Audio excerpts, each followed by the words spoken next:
Okay, so I'm gonna use my Guasha on my face. I've already put on my castor oil. Next step is just to use your tool.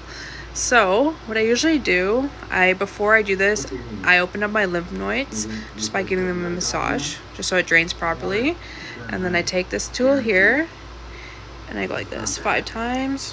1, 2, 3, 4, 5. So the cheekbones pop, and then I go 1 all the way up, 2, 3, 4, 5.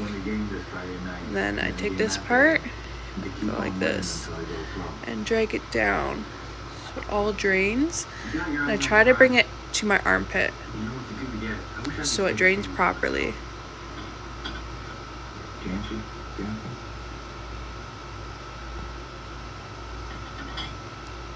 And then I just do that a couple times.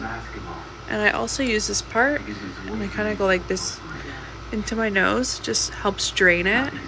My sinuses feels so much better after. And then I take it and I just go down. And this is this side, and then this is this side. Big difference.